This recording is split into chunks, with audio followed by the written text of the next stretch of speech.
Halløj. Jeg har simpelthen fået lyst til at lave sådan en lille behind the scenes sommerversionen, fordi der er jo sådan ret meget forskel på, hvordan tingene er her, om det er sommer eller vinter. Men bare lige så I kan se lidt af lokalerne, og hvem er vi og sådan noget. Og så må jeg jo lave en ny en, når det bliver vinter, og hesten er kommet på stald. Her, der starter vi med vores lille foderrum. Det er ikke særlig stort, men der er, hvad vi skal bruge. Så har vi den der afdeling med bokse. Der er 3 bokse, som vi kalder Theas-stald, og det var fordi, der var en fantastisk ældre dame, hvor vi arvede nogle penge fra hende, og så kunne vi bygge den her stald om. Så har vi vores store lade her, hvor der er jo sådan mest af opbevaring, og så har vi 3 kæmpe udbokse hernede, hvor man kan lukke direkte ud til folden. Og nu kan jeg lige gå herned og kigge, fordi så kan I faktisk også lige se hestene. Og foldene.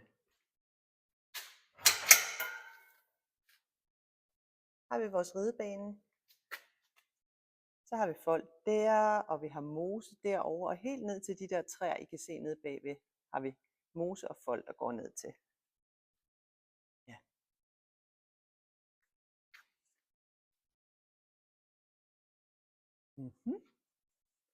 Yes. Så kan vi lige prøve at gå lidt ud.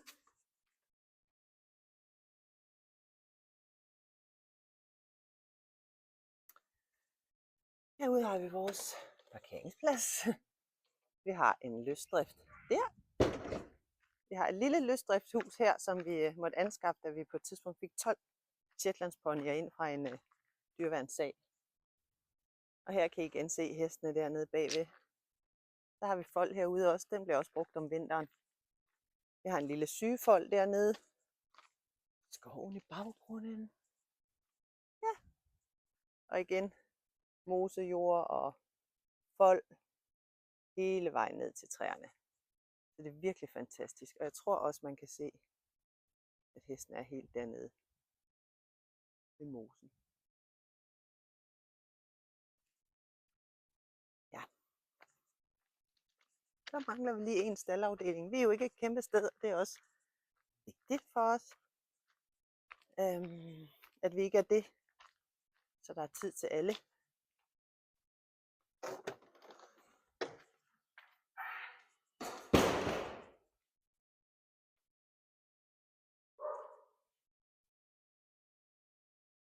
Herinde, der har vi vores gamle stald, som vi kalder den. Så også lige vise, vi har jo åbent helt op, så der er højt til loftet.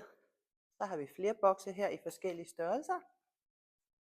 Og ja, vi er jo i gang med sommerrengøringen og kalkning og ja, det hele.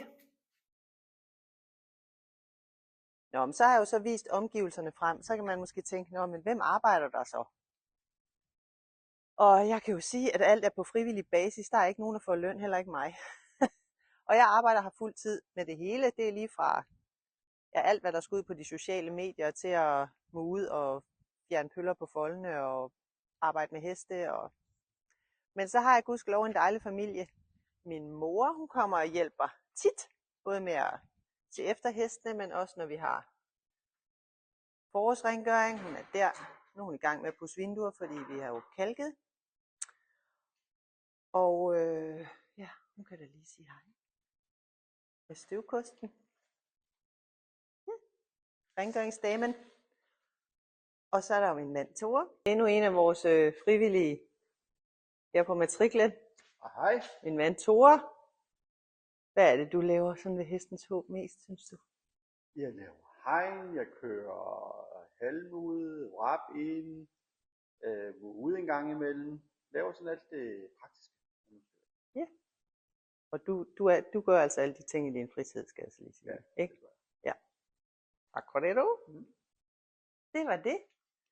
Tak fordi du gad at kigge med. På et tidspunkt så skal jeg nok lave en præstation af hestene, men det er jo lidt en omskiftelig ting, ikke? Det er jo ikke altid de samme, der er her. Men nu har jeg i hvert fald set omgivelser.